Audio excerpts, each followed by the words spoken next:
Halina't muli po nating pakinggan at panoorin ang mga video ng Mensahero ng Silangan.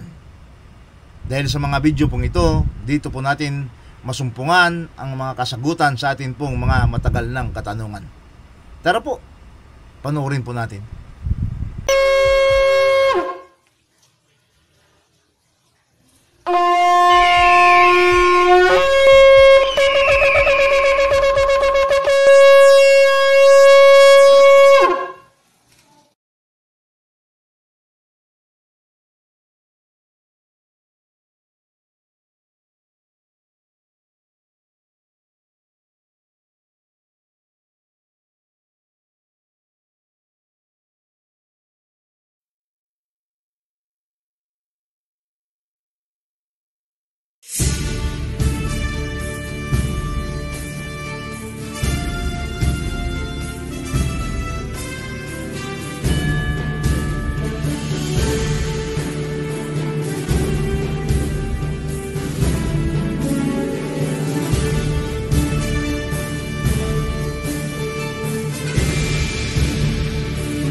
Masayang bati mga Ophirians, naririto naman tayo para sa isa na namang makatotohanang paglilinaw tungkol sa mga katuroang nagbabanggaan. Bago tayo magpatuloy, magbigay lang kami ng konting announcement. Para sa mga nakapila pa sa Joshua Group, pakihintay lamang po ng kunti pang panahon at medyo marami pa ang nakapila, ngunit kayo naman ay tiyak na aabutin. Sa mga pastors na nakipag-meeting na sa atin mula sa iba't ibang sekta, we really thank you for your cooperation and commitment sa ating advocacy. Keep up the good work. Revive natin ang ating biblical heritage as opposed to legions. Slowly but surely. Sa videong ito, lilinawin ng Ophirian Heritage Conservatory kung ano nga ba ang totoo. Ang Mesaya ba ay tao lamang at hindi dapat sambahin? Yan ang ating topic. Para masagot yan ng tama, gagamit tayo ng mga guide questions. Number 1, ano ang Mesaya bago pa siya nagkatawang tao dito sa lupa? Number 2, nasaan ang Mesaya bago siya isinilang dito sa mundo? Number 3, dapat bang sambahin ang Mesaya? Ang mga tanong na yan ang mag-establish kung ano ang Mesaya para malaman natin kung siya nga ba ay dapat o hindi dapat sambahin. Hindi tayo magpapaligoy-ligoy. Talakayin na natin ang guide question number 1. Ano ang Mesaya bago pa siya nagkatawang tao dito sa lupa? John chapter 17 verse 24. You loved me before the creation of the world. Pinatutunayan ng verse na ang naging Mesaya ay existing na bago pa man nilikha ang mundo. Diyan pa lang, magkaka-idea na kayo kung dapat bang paniwalaan ang doktrinang nagsasabi na ang Mesaya ay tao. Dadagdagan po natin yan habang tayo ay nagpapatuloy sa pagtatalakay. Para sa mga hindi naniniwala at nais ipabasura ang buong New Testament, gagamit kami ng mga katibayan mula sa Old Testament para patunayan ang nasusulat sa New Testament. Job chapter 38 verse 4 hanggang 7. Where were you when I laid the earth's foundation? Tell me if you understand. Who mark off its dimensions? Surely you know. Who stretched a measuring line across it? On what were its footings set? Or who laid its cornerstone? While the morning stars sang together, and all the angels shouted for joy. Tanong, sino-sino ang mga tauhan sa verse na ating binasa? Una, ang may likha siyempre. Then, may nababanggit na morning stars at mga sons of Elohim. Ang mga morning stars at sons of Elohim ay mga angels. Pag-uusapan natin ang morning stars. Sa Revelation, may namumukod tanging morning star. Revelation chapter 22 verse 16. I, Yahweh, have sent my angel to give you this testimony for the assemblies. I am the root and the offspring of David and the bright morning star. Ayan, sinabi ng Messiah na siya ang bright and morning star, ang root and offspring ni David. Sa makatuwid, ang Messiah ay isang high-ranking angel bilang morning star na nagkatawang tao dumaan sa angkan ni David. Ang morning star angel na ito ay presente na bago pa man nilikha ang mundo at ang unang tao. Silipin natin ang kaganapan na may kaugnayan sa paglikha ng tao. Genesis chapter 1 verse 26. Then Alahayam said, "Let us make mankind in our image, in our likeness, so that they may rule over the fish in the sea and the birds in the sky, over the livestock and all the wild animals, and over all the creatures that move along the ground." Tagalog, likhain natin ang tao ayon sa ating wangis. Let us create mankind. Ang emphasis po natin dito ay nasa unang sentence. Sino sa palagay nyo ang kausap ng Ama noong sinabi niyang likhain natin ang tao? Tandaan, ayon sa Job chapter 38, ang mga personalidad na presente during creation ay walang iba kundi ang Ama, mga morning stars at iba pang angheles. Sa makatuwid, ang kausap ng Ama ay ang kanyang mga high-ranking angels, the morning stars. Isa doon ang naging Messiah natin. Sa muli, tao ba siya? Pakinggan nyo ang inyong konsensya at huwag ang doktrina. Dahil ang Ama ay walang kasamang tao noong nilikha niya ang sanlibutan. Nasagot na natin ang unang guide question kung ano ba ang Messiah bago siya nagkatawang tao. Siya po ay isang high-ranking angel, morning star. Hindi siya tao. Pairalin ang totoo at huwag ang doktrina. Guide question number 2. Nasaan ang Messiah bago siya isinilang dito sa mundo? Napatunayan na natin kanina na ang Messiah bago pa manilikha ang sanlibutan ay kasama na ng Ama during creation. Pagkatapos naman ng creation, dumami na ang mga tao, naging masama at naganap ang baha noong panahon ni Noah. Pagkatapos ng baha, naganap ang pagsisimula ng pagsasabuatan ng mga bansa laban sa Ama. Ang landmark o milestone niyan ay ang pagtatayo nila ng Tower of Babel. Yan ang pinaka-milestone ng pag-usbong ng isang civilization na naging Great Babylon. Umusbong din ang mga naghahari-harian dito sa mundo, tuloy-tuloy hanggang sa kasalukuyang panahon. Sana napanood nyo ang Babylon series para meron kayong idea kung ano ang nangyari sa mga panahong ito. Ang mga bansa ay nagsasabuatan at kinakalaban nila ang kalooban ng Ama. Ano ang tugon ng Ama sa mga nangyayari? Yan ang inilarawan ng nasusulat sa Psalms chapter 2, verse 1 to 3. Why do the nations conspire and the peoples plot in vain? The kings of the earth rise up, and the rulers band together against Yahweh and against the anointed, saying, "Let us break their chains and throw off their shackles." Ayan, nakita ng Ama ang mga nangyayari sa mundo. Ang pagsisimula ng geopolitics. Ano ang naging reaksyon ng Ama? The one enthroned in heaven laughs. Yahweh scoffs at them. He rebukes them in His anger and terrifies them in his wrath, saying, I have installed my king on Zion, my holy mountain. Nagalit ang ama. Sinabi niya, bakit nagsasabwatan ang mga bansa? At kanyang sinabi, may nakatalaga akong maghahari sa Mount Zion.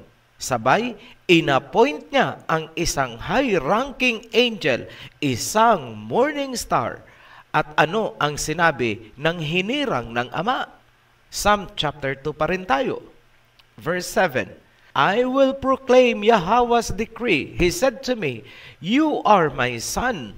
Today I have become your father. Ask me, and I will make the nations your inheritance, and the ends of the earth your possession. Ipapahayag ko ang sinabi ni Yahweh. Kanyang sinabi sa akin, sa araw na ito, kita'y ipinanganak, ako ay iyong naging ama. OHC, hindi ba't lahat naman ng angels ay dati namang tinatawag na sons of Elohim? Bakit sinabi pa ng ama na ngayong araw na ito, ako ay naging iyong ama? Yes, tama po. Ang lahat ng angels ay tinawag sa Bible na sons of Elohim. Ngunit, hindi lahat ng angels ay pinagkalooban ng ama ng kanyang pangalan. Isa lang ang namumukod tanging anghel na pinagkalooban niya ng kanyang pangalan. In short, ang anghel na ito ay naging Yahweh din ang pangalan, junior sa ama. Para hindi kayo malito sa pagpapatuloy ng ating pagtatalakay, for purposes of clarity, ang ama ay tawagin nating Yahweh Senior at ang anak ay tawagin nating Yahweh Junior. Hindi po yan pagyurak dahil ang hangad natin ay kalinawan at hindi paglapastangan. Ang senior at junior relationship ng ama at ng anak ay makikita natin sa pangyayari noong pinaulanan ng apoy at ginunaw ang Sodom and Gomorrah. Simulan natin sa panahong pinuntahan si Abraham ng 3 lalaking panauhin bago naganap ang paggunaw sa Sodom and Gomorrah. Genesis chapter 18. Yahweh appeared to Abraham near the great trees of Mamre while he was sitting at the entrance to his tent in the heat of the day. Abraham looked up and saw 3 men standing nearby. When he saw them, he hurried from the entrance of his tent to meet them and bowed low to the ground. Ayan, nakipagkita si Yahweh Junior kay Abraham kasama ang 2 pang anghel. Ang appearance nila ay tao, 3 men. Ngunit nakilala sila ni Abraham, kung kaya nagpatira pa ito dikit ang kanyang mukha sa lupa. Ang pumunta kay Abraham ay si Yahweh Junior at hindi ang Yahweh Senior. Bakit namin nasabi na ang pumunta kay Abraham ay hindi ang Yahweh Senior, kundi ang Yahweh Junior? John chapter 1 verse 18. No one has ever seen Alahayam, but the one and only Son, who is himself Alahayam, and is in closest relationship with the Father, has made him known. Malinaw na sinabi, walang sino mang nakakita sa Yahweh Senior, kundi ang anak na si Yahweh Junior, na isa ring Alahayam o Elohim, at may pinakamalapit na relasyon sa Yahweh Senior. Sinamba ni Abraham si Yahweh Junior? Yes, nagpatira pa siya. Tandaan nyo yan. Ngayon, paano nilusaw ang Sodom and Gomorrah? Genesis chapter 19 verse 24. Then Yahweh rained down burning sulfur on Sodom and Gomorrah from Yahweh out of the heavens. At si Yahweh ay nagpaulan ng kumukulong asopre sa Sodom and Gomorrah mula kay Yahweh na nasa langit. Ayan, kitang-kita ang senior and junior relationship ng ama at ng anak. Nagtandem ang dalawa upang gunawin ang Sodom and Gomorrah. Ang Yahawa Junior na pinakain pa ni Abraham ang nagpaulan ng kumukulong asopre mula kay Yahawa Senior na nasa kalangitan. Isa pang pagpapatunay, ang sariling pangalan ni Yahawa Senior ay ipinangalan niya mismo kay Yahawa Junior.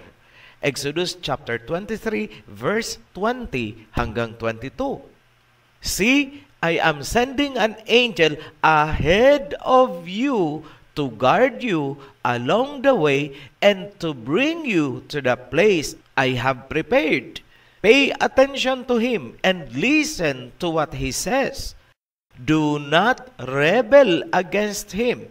He will not forgive your rebellion, since my name is in him. If you listen carefully to what he says and do all that I say, I will be an enemy to your enemies and I will oppose those who oppose you. Ayan na susulat.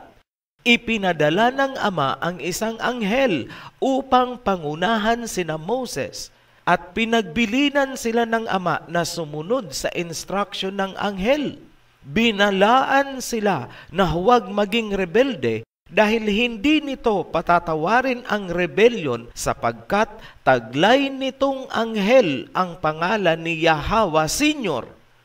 In short, ang anghel na ipinadala ay walang iba kundi si Yahawa Junior. Hindi niya patatawarin ang mga kagaya ni Korah na naghihimagsik sa patakaran na ipinatutupad ni Moses. Nilamon sila ng lupa. Huwag na huwag niyong kalilimutan na ang pinakalayunin ni Yahawa Junior mula pa sa panahong pinangunahan niya ang mga Israelites na lumabas mula sa Egypt hanggang sa kasalukuyan at sa mga darating pang panahon. Ang kanyang layunin ay tipunin ang kawan. Nagbuwis siya ng buhay. Matipon lamang ang kanyang minanang Israel. Rebellion is a big offense na hindi niya palalampasin. Ngayon, paano pinangungunahan at binantayan ni Yahawa Junior ang paglalakbay ng kanyang Israel papunta sa Promised Land? Exodus chapter 13 verse 21 hanggang 22. By day, Yahweh went ahead of them in a pillar of cloud to guide them on their way, and by night in a pillar of fire to give them light so that they could travel by day or night. Neither the pillar of cloud by day nor the pillar of fire by night left its place in front of the people. Ang itinalagang anghel na nagtataglay ng pangalan ng Ama, si Yahawa Junior ang nasa haliging ulap sa araw at haliging apoy sa gabi. At hindi sila nito iniwanan. Bago na mahinga si Moses, ang pamumuno sa Israel ay inihabilin ni Moses kay Joshua. Si Joshua ang nagpatuloy ng paglalakbay at ngayon, kailangan niyang pangunahan ang pagbawi sa Promised Land na kinubkob ng mga Canaanites at iba pang dayuhan. Kasama pa rin ba nila ang anghel, si Yahawa Junior? Yes. Ano nga ulit ang role ni Yahawa Junior? Ayon sa verse kanina, to guard the Israelites. Gwardya, protektor, tagapagtanggol laban sa mga kaaway habang sila ay naglalakbay papuntang Promised Land. At ngayon, nahaharap ang mga Israelites sa pakikidigma laban sa Jericho upang bawiin ang lupain. Nasa panganib ang buong Israel ni Jacob. Noong napipinto na ang sagupaan laban sa Jericho, may isang pangyayari na dapat nating titigan. Joshua chapter 5 verse 13 hanggang 15, the fall of Jericho. Now, when Joshua was near Jericho, he looked up and saw a man standing in front of him with a drawn sword in his hand. Joshua went up to him and asked, "Are you for us or for our enemies?" Verse 14, "Neither," he replied, "but as commander of the army of Yahweh, I have now come."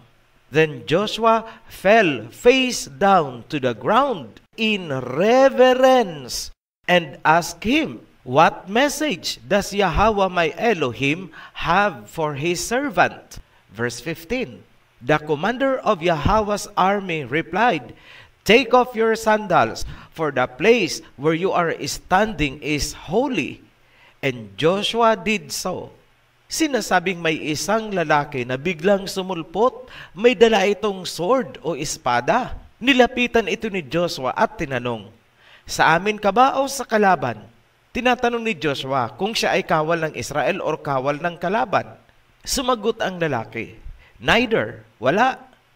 Hindi siya kawal ng Israel at hindi rin siya kawal ng kalaban, sapagkat siya ang commander ng hukbo ni Yahweh Senior, commander of the heavenly host. Sa pagkarinig dito, nagpatira pa si Joshua sa lupa. Sino ang lalaking ito sa akala nyo? Sino pa nga ba? Walang iba, kundi yung anghel na ibinigay ni Yahweh Senior kay Moses na nagtataglay ng kanyang pangalan. Ang lalaking ito sa harap ni Joshua ay walang iba kundi si Yahweh Junior. Tinanong ni Joshua kung ano ang mensahe ni Yahweh Senior. Ang tugon sa kanya ay ganito, "Hubarin mo ang iyong mga sandals, sapagkat ang iyong kinatatayuan ay sagradong lupa, holy ground." Sa sagot na ganito, makikita nyo ang kanyang kapangyarihan o authority bilang isang alahayam.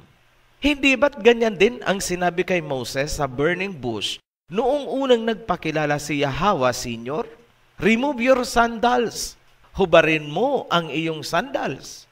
Bakit ganun ang sinabi ni Yahweh Junior kay Joshua? Sapagkat taglay ni Yahweh Junior ang pangalan ni Yahweh Senior. Siya ay kaisa ng Yahweh Senior sa pagiging alahayam o Elohim. Sinamba rin ba siya ni Joshua? Yes, nagpatira pa din si Joshua sa harapan niya. Dikit ang mukha sa lupa. Ngayon, bakit si Yahweh Junior ang nanguna sa mga Israelites ni Jacob sa kanilang paglalakbay? Hindi ba kayo nagtataka? Sapagkat ang Israel ni Jacob ay pamana sa kanya ni Yahweh Senior.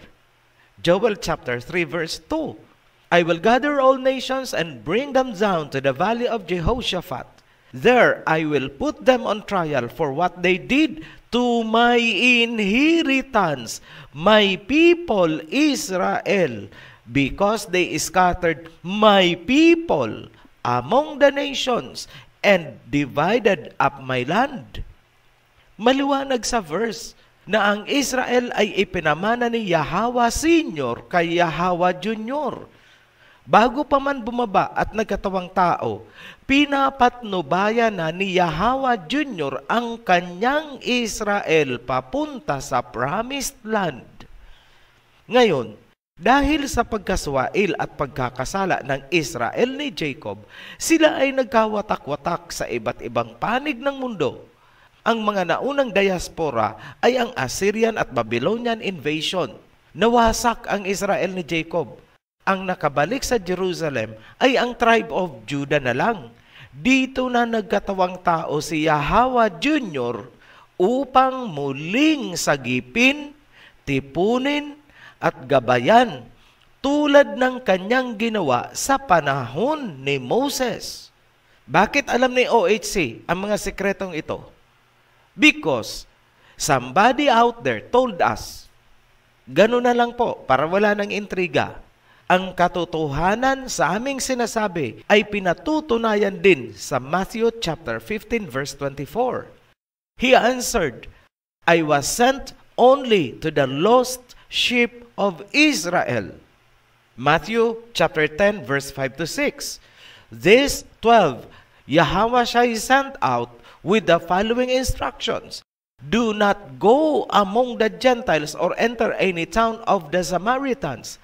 Go rather to the lost sheep of Israel. Pansinin nyo, kung sino talaga ang pinuntahan ng Mesaya noong nagkatawang tao siya at ano ang purpose, i-connect nyo doon sa panahon ni Moses. Makikita nyo na ang purpose niya ay para tipunin ang kawan, ang Israel ni Jacob na kanyang minana mula kay Yahweh Senior. At tulad pa rin sa panahon ni Moses, taglay pa rin ng Mesaya ang pangalan na ibinigay sa kanya ng kanyang ama. Siya pa rin si Yahweh Junior. John chapter 5 verse 43. I have come in my Father's name, and you do not accept me. But if someone else comes in his own name, you will accept him. Bakit tinawag natin siyang Yahushua at hindi Yahweh lang? Sapagkat ang ibig sabihin ng suffix na Shai ay He saves, He directs, He leads. Yahushua technically means Yahweh saves, Yahweh leads. Kung paanong ipinakilala ni Yahweh Senior ang anak kay Moses bilang anghel na kanilang gabay o giya, muling ipinakilala din ng ama si Yahweh Junior sa mga tao noong ito ay nagkatawang tao. Tulad halimbawa, noong binautismuhan ni John ang Mesaya, nagsalita ang ama mula sa kalangitan. Matthew chapter 3 verse 17. And a voice from heaven said, This is my son, whom I love.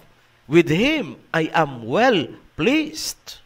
Ito ang sinabi. Ito ang sinisinta kong anak na aking kinalulugdan. Isa pang pagkakataon na muling ipinakilala ng ama ang Mesaya ay sa Transfiguration kasama si Moses at Elijah. Matthew chapter 17 verse 3 to 5. Just then, there appeared before them Moses and Elijah talking with Yahushua.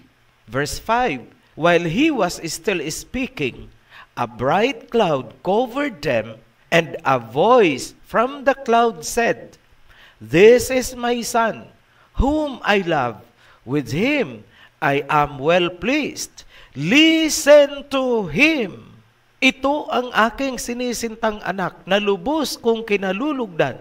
Makinig kayo sa kanya. He leads.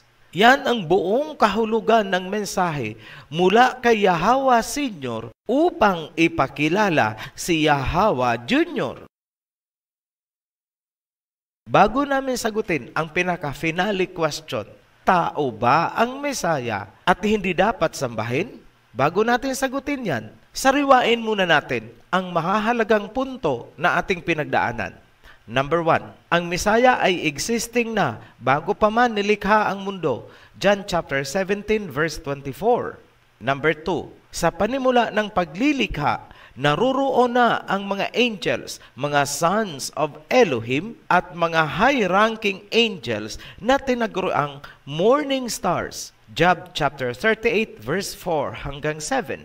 Number 3, isa sa morning stars ay ang Mesaya King Yahushua. Revelation chapter 22 verse 16. Number 4, ang mga high-ranking angels or morning stars ang kausap ng Ama noong nilikha ang tao. Genesis chapter 1 verse 26. Number 5, isa sa morning stars ang itinaas ng Ama bilang kanyang anak. Ibinigay dito ng Ama ang kanyang pangalan kung kaya tinaglay nito ang pangalan ng Ama. Sa puntong yan, siya ay naging Alahayam or Elohim dahil sa kaakibat na kapangyarihan at authority ng pangalan. Psalms chapter 2. Dito nagsimula ang concept of duality, Father and Son, Senior and Junior. Number 6, ang duality ng alahayam, Elohim, ay napatunayan noong pinaulanan ng kumukulong asopre ang Sodom and Gomorrah. Ipinakita ang tandem ng Yahweh Senior at Yahweh Junior, Genesis chapter 19 verse 24. Number 7, ang itinalagang anghel ni Yahweh Senior upang manguna sa Israel ay nagtataglay ng kanyang pangalan sa makatuwid. Ito ay walang iba kundi si Yahweh Junior. Siya ang nasa pillar of cloud sa araw at pillar of fire sa gabi. Exodus chapter 13 verse 21 hanggang 22. Number 8, noong nahaharap sa pakikidigma ang Israel laban sa Jericho, sumulpot si Yahweh Junior at nagpakilalang commander ng hukbo ni Yahweh Senior. Inutusan niya si Joshua na hubarin ito ang kanyang sandals. Joshua chapter 5 verse 13 to 15. Ngayong nailahad na namin ang mahahalagang punto, tao ba ang Mesaya at hindi dapat sambahin? Sagot, ang Mesaya ay hindi tao. Ito ang mga basehan. Number 1, existing na siya bago pa man nalikha ang mundo at ang tao. John chapter 17 verse 24. Wala pong tao na mas nauna pa sa mundo. Sa makatuwid, ang Mesaya ay hindi tao na katulad natin. Pangalawang patunay na ang Mesaya ay hindi tao. This is number 2. Ang Mesaya sa pasimula ay isang anghel sapagkat siya ang morning star. Revelation chapter 22 verse 16. Ang mga morning stars ay presente noong nililikha ang mundo. Job chapter 38 verse 4 to 7. Gaya ng unang sinabi natin, walang tao na nauna pa sa mundo. Pangatlong basihan na hindi tao ang Mesaya. This is number 3.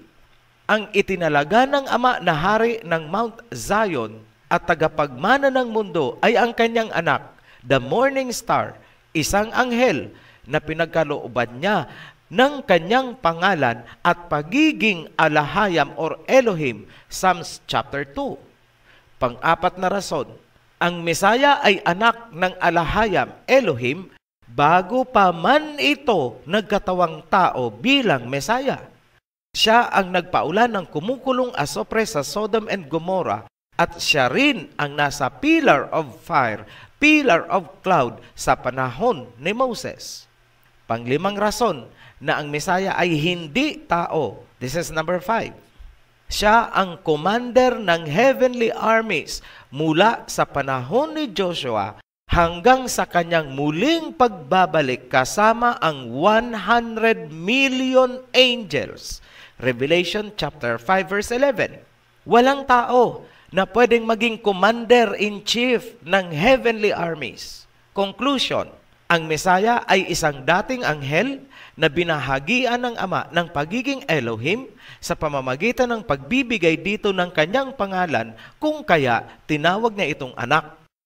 May isang pangalan, isang authority. Sila ay naging isa sa pagiging Elohim, kaya sinabi ng anak na siya at ang Ama ay isa. Ganun pa man, sinabi rin ng anak na ang kanyang ama ay mas nakakahigit kaysa kanya. My Father is greater than I. Sa makatuwid, hindi ibig sabihin na porket siya ay nagkatawang tao para tipunin ang Israel ay tao talaga siyang kagaya natin. Para sa mga nagtuturo na ang Mesaya ay tao lamang na kagaya natin, laliman nyo kaya muna ang inyong pag-aaral. Bumalik kayo sa Old Testament para makita nyo ang kanyang tunay na pinagmulan. Hindi yung paikot-ikot lang kayo sa New Testament kung saan ang inilalarawan lamang ay ang kanyang pagkakatawang tao. Yan ang kulang ng inyong pag-aaral. Isa pang konsiderasyon, kung si Maria ay hindi nyo tinatanggap bilang mediator dahil sabi nyo siya ay tao, which is, totoo naman, bakit ang Mesaya ay itinuturing yung mediator kung baga ito ay tao din? At kung ang Mesaya na muling babalik ay tao lamang, paano kayo ililigtas ng isang tao. Yan, magmuni-muni kayo. Ngayon, dapat bang sambahin si Yahweh Jr., ang anak na naging Mesaya at upcoming King of Kings? Isang malutong na oo ang sagot namin. Yes, dapat siyang sambahin bilang Elohim na kaisa ng Ama. Ano ang mga rason? Number 1, siya ay Commander-in-Chief ng Heavenly Army ni Yahweh Sr. Number 2, ibinigay ng Ama ang kanyang banal na pangalan sa anak. Number 3, sinamba ni Abraham si Yahweh Jr. na naging Mesaya bandang huli. Number 4, sinamba din siya ni Joshua na nagtanggal pa nga ng kanyang sandals. Number 5, noong siya ay nagkatawang tao, sanggol pa lang, sinamba din siya ng 3 pantas na nagmumula dito sa atin sa silangan. Matthew chapter 2, verse 1, verse 2, and 11. Sa verse 1, after Yahweh was born in Bethlehem in Judea, during the time of King Herod, Magi from the east came to Jerusalem and asked, "Where is the one who has been born King of the Jews? We saw his star when it rose and have come to worship him." Verse 11, on coming to the house, they saw the child with his mother Mary, Maryam, and they bowed down and worshipped him. Sinamba ng 3 pantas ang Mesaya? Yes. Sa Old Testament, sinamba siya ni Abraham at Joshua. Ganon din si Moses at Aaron. Hindi lang natin naibigay ang mga verses, but there are so many sources kung saan nagpapatirapa si Moses at Aaron. Sa New Testament naman, sinamba siya ng 3 pantas. Ngayon, may sinabi bang nagkasala sa kautusan ang mga sumamba sa kanya? Mula kay Abraham, kay Joshua, kay Moses, kay Aaron, at sa New Testament, itong 3 pantas? May nakita ba kayong nagkasala? Ang mga yan? Wala. Bilang paglilinaw, hindi lahat ng angels ay pwedeng sambahin. Tanging ang anak lamang na pinagkalooban ng Ama ng kanyang pangalan bilang Elohim ang dapat sambahin. Revelation chapter 22 verse 8 and 9. I, John, am the one who heard and saw these things. And when I heard and seen them, I fell down to worship at the feet of the angel who had been showing them to me. But he said to me, "Don't do that. I am a fellow servant." Ayan, malinaw na sinabi ng anghel kay John, tumayo ka, huwag mong gagawin yan. Huwag kang magpapatirapa sa aking harapan sapagkat tulad mo, ako'y isa ring hamak na servant, lingkod. Yan ang pagpapatunay na iba-iba ang antas ng mga angheles. Ngayon, ano ang problema nitong mga oneness na sumisipa sa Mesaya? Sa totoo lang, hindi nyo talaga nauunawaan ang tamang kahulugan ng salitang oneness. Hindi nyo nauunawaan kung paanong ang Ama at ang Anak ay isa bilang Elohim and at the same time, mayroong separate personality. Ang Ama ay Ama at ang Anak ay Anak. Ang pangalan ng Ama ay nasa Anak at sila ay isa sa pagiging Elohim although hiwalay ang kanilang personality. Ang Anak ay representative or isinugo ng Ama. Kung ano ang trato mo sa isinugo, yun din ang naging trato mo doon sa nagsugo. Kung binastos mo ang inutusan, binastos mo na rin ang nag-utos. Kung nireject mo ang inutusan, in effect, nireject mo rin ang nag-utos. Kung hindi mo kinilala ang authority na ibinigay doon sa inutusang anak, hindi mo rin kinikilala ang pinagmula ng authority, yung Ama. Yan ang ibig sabihin ng I and the Father are one. They are one in authority. oneness. Isa sila sa pagiging Elohim, ngunit may hiwalay silang personality. Yan supposedly ang tamang kahulugan ng salitang oneness na inyong ginagamit, ngunit hindi nyo naman talaga nauunawaan. Mali po yung ginagawa ninyo na kinikick out ninyo ang anak dahil sabi nyo oneness. Hindi nyo naintindihan ang oneness. Aralin nyo muna bago kayo mag-formulate ng kung ano-anong doktrinang kalapastanganan. Yan ang babala namin sa inyo. Kapag ba sinamba mo ang Mesaya, nagkasala ka ba sa first commandment ng 10 commandments? Unawaan nga natin ang first commandment. And Elohim spoke all these words. I am Yahweh your Elohim, who brought you out of Egypt, out of the land of slavery. You shall have no other Elohim before me. Tanong, ano ang pangalang ibinigay ng Ama at tinaglay ng kanyang anak? Yahweh.